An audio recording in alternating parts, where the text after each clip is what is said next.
ပြီးအဲ့တော့ကျွန်တော်တို့ဟုတ်ကဲ့ကျွန်တော်တို့ Microsoft account ချိန်ထားတဲ့ကျွန်တော်တို့ anti account ကိုကျွန်တော်တို့ Windows account ကိုကျွန်တော်တို့စတင်ပြီးတော့ဖြည့်တော့မယ်เนาะ Microsoft account ကို reset ချပြီးတော့အဲ့ဒီ account Windows အသေးအ account နဲ့ဝင်တော့မယ် okay အဲ့တော့စတင်လာအောင်အဲ့တော့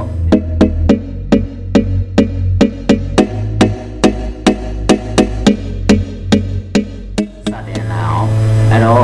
တော့လဲဆိုတော့ကကျွန်တော်တို့ Microsoft account password reset ချနေအောင်တော့ပါမယ် okay ဒီနေရာမှာတခုပြောစရာရှိတာကအဲ့ဒီမိမိက Gmail နဲ့ဖွင့်ထားရင် Gmail ဆိုတာကအခုဖုန်းကြီးတွေမှာအများစုကချိန်ထားကြတယ်ဟုတ်ပြီကံကောင်းအားလျော်စွာဖြင့်အဲ့ဒီဖုန်းထဲမှာ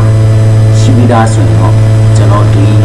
password ချထားရင် password ကို reset ချလိုက်ရင်အဲ့ဒီကကုတ်ကိုယူပြီးတော့ကျွန်တော်တို့ဒီ Microsoft account မှာလာပြီးတော့ပြောင်းထည့်မှာပဲအဲ့လိုမှမဟုတ်ဘူးဆိုရင်ကျွန်တော်က Gmail ကိုတက်ဆက်သွား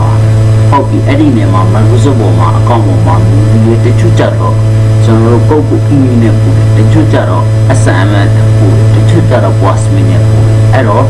မိမိရဲ့ Gmail account ဖွင့်နေတယ်မှာ Gmail နဲ့ချိတ်တဲ့လူတွေတတိထားမှာက recovery ကိုကျွန်တော်တို့ကဒီလိုတော့လုပ်ခဲ့တယ်เนาะ 𝐾𝐜𝐬𝐸 လားဒါမှမဟုတ်ရင်ကျွန်တော်တို့ကဒီကုတ်နဲ့လားကုတ်နဲ့က 𝐾𝐜𝐬𝐸 ကိုလည်း 𝐾𝐜𝐬𝐸 ဆို SMS နဲ့လားပေါ့နော် Gmail နဲ့လားအဲ့တော့လိုပဲဖြစ်ဖြစ် voicemail နဲ့လားဆိုတာကိုတတိထားပါမယ်เนาะအဲ့ဒါလေး okay တော့တော့အဲ့ဒီ account သွားမယ် reset Microsoft account reset ထားမယ် link ကိုကျွန်တော်ပြောပါမယ် this question တို့သိမို့ကျွန်တော် comment မှာရေးပေးပါအဲ့ဒါက link ကိုပါ https //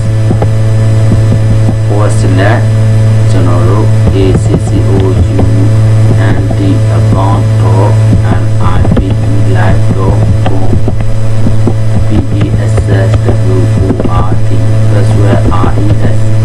okay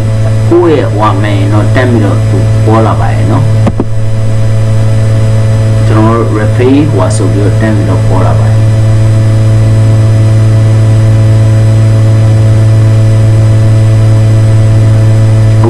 အဲ့တော့ password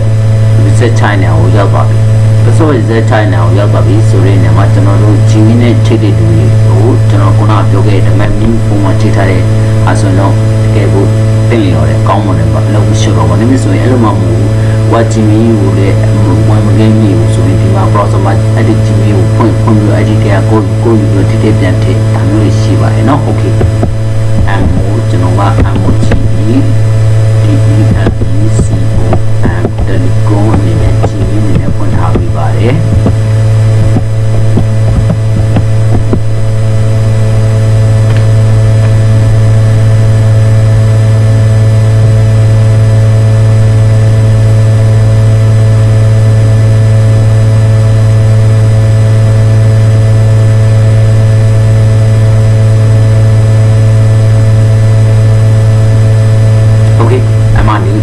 ကိုကြောင့်ပဲဖြစ်ပါရဲ့เนาะအဲ့တော့ကျွန်တော် get ကိုနှိပ်လိုက်ပါမယ်